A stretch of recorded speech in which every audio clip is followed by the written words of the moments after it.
this isn't the moment, but what I would say is the final warning for the Prime Minister. I'm joined now by Rachael Maskell, MP for York. Very good morning to you, Rachael. Good morning. Rachel, in a seat that has historically been firmly Labour, like I said, you've come in third, you've not managed to even clinch second place. And you threw everything, including the kitchen sink and Keir Starmer at it, who visited a few days ago. What went wrong for Labour? Well, first of all, I want to say about Angeliki Storia. She was an incredible candidate. She is a phenomenal councillor in Manchester, and I'm sure it's a very tough night for her.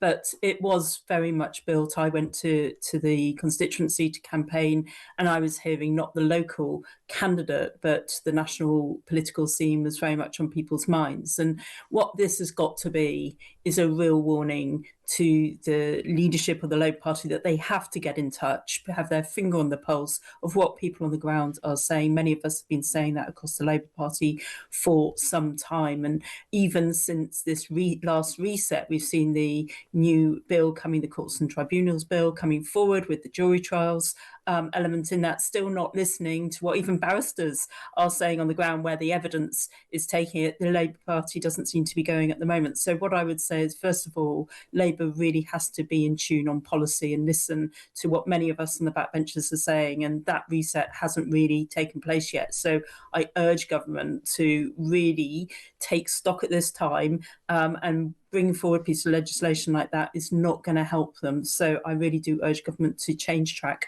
urgently. We've got very important elections coming up in May, and at that point, obviously there's going to be elections right across the country. It is very much like a midterm election, and Keir Starmer, as the leader of the Labour Party, not just the Labour Party in Parliament, has got to show the country that the Labour Party is still the party to represent working people and people right across our country.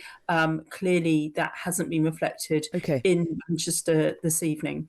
Rachel, you've just mentioned there that you think Labour came in third place because people are really thinking about the national scene. And of course, it's been a remarkably bumpy few weeks for Keir Starmer, especially over the last week with the arrest of Lord Mandelson. Previously, people had been calling for a leadership challenge. And what would you say about that now, and especially to colleagues who are looking towards a leadership challenge, and whether or not Keir Starmer is safe?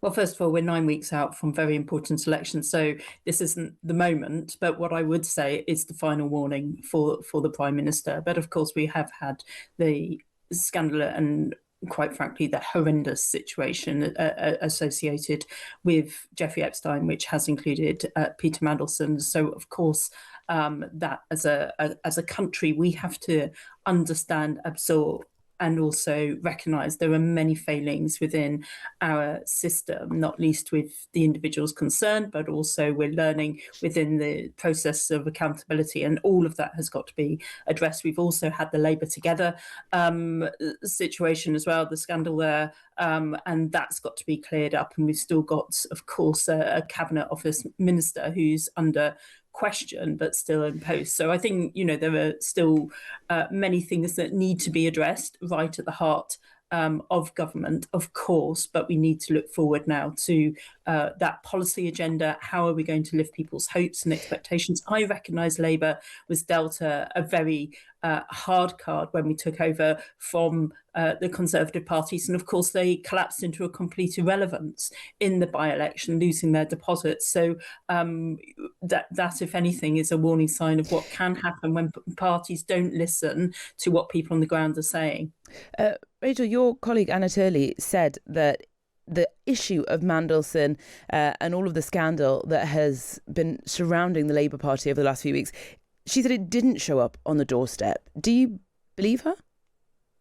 I heard some of those reflections when I was knocking on doors in Gorton. So I would say that it was part of the picture, but not the full picture. I think there is a sense that Labour has lost its roots, that it's moved away from its very purpose, that the Labour Party was there. And let's remember that the Labour Party has special responsibility. That was why it was created, to represent communities like Gorton and Denton, and clearly, the reasons why this by-election have come about has also been incredibly difficult. But Labour has got to rapidly give confidence back to the public that it is able to run this country. That is the question people ask themselves at elections. And it was yesterday, that people decided that that wasn't the case. What I would also say is that while the Green Party ran a very positive campaign in the seat, I think some of the negative social campaigning on social media was really quite abhorrent from our party, I have to say. And I think we've got to get back into that place of giving people the hope and the promises that they expect. We don't need negative campaigning. People want to know what Labour are going to do, the difference it's going to make to their lives, and ultimately how we're going to transform our country from a situation we inherited, which was really dire, the economic situation really tough, and our public services crumbling and businesses really struggling. So let's get back to that Labour agenda, do Labour things, and then I think we can win that support back across the country. If government don't move, as they haven't yet from that latest reset, then of course we can expect worse to come. But I would say there is still time for the May elections, and I want to see that strong leadership coming forward. Rachel, Gorton and Denton is densely populated. Gorton specifically has a large Muslim population. Did you lose the vote because of Labour's initial stance on Gaza, something that has been deeply upsetting for a lot of Muslim voters? They've spoken about it quite publicly. The Green Party, of course, campaigned quite actively on Labour's stance on Gaza. And there is some disappointment in Muslim communities about Labour's slowness to respond to Gaza and to initially condemn the attacks from the Israeli government. Do you think that's why you've lost? Well, let me put it this way. When tens of thousands of people have been killed, we would expect rapid responses to that. And in the way that we rightly responded to the events of the 7th of October, I would say the last government were incredibly slow at coming forward, but they have obviously shifted ground now. But this government should have and could have done more. For instance, we're still selling F-35 jets, the spare parts into the global pool, of which then can go into those F-35s which have been bombing Gaza. So yes, I would say, this is an acute situation. I think our hearts are breaking for what's been happening in Gaza and the West Bank. And of course, people feel that very acutely on the ground. Some people will be related to people there, but ultimately, I do believe Labour could have done a lot more, a lot quicker. I'm really glad that we recognise Palestine, the first time a government in this country has. But my goodness, there's a long way to go to win that confidence back. And just in a couple of days' time, we're going to see those 37 agencies being taken out of being able to work in Gaza, providing that essential humanitarian aid and healthcare. And of course, we expect our government to really be putting the pressure on Israel now. We haven't seen that, and we didn't even get a statement in the House this last week. So I really do think, this urgency of what is happening, because we're going to see a ramped up humanitarian crisis if something doesn't change in the next couple of days.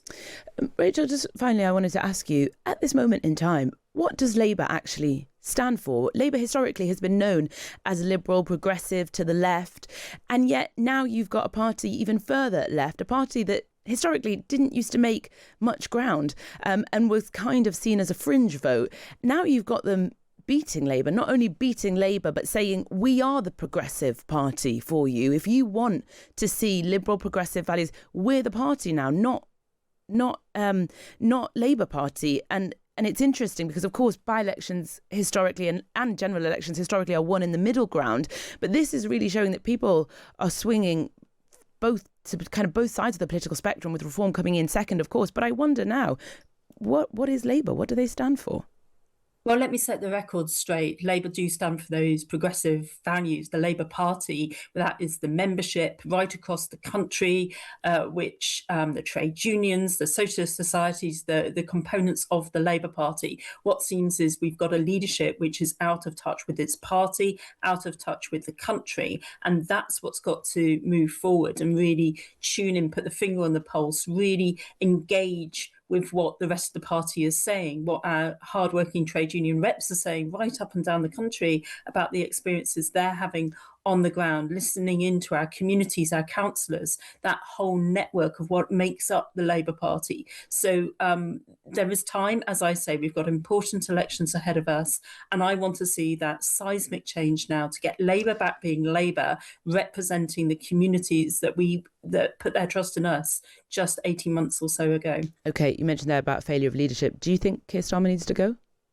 Well, as I said to you earlier, we've got very important elections in just a matter of weeks. And what he has to demonstrate over that time is that he is listening, that he has had that reset and he's really engaging. So that's the process ahead of these elections. But I am looking to what's going to happen in Wales and across the country, where we've got really hardworking councillors who pour out their lives to serve their communities. I want to see them re-elected, and I don't want to see a government which has taken its finger off the pulse, then determining that they shouldn't, somebody else should be elected. So let's get Labour back being Labour, and then I think we can make real strides moving forward. Okay. Rachael Maskell, thank you so much for your time this morning. I know it's been a late night for you, and I appreciate your insights.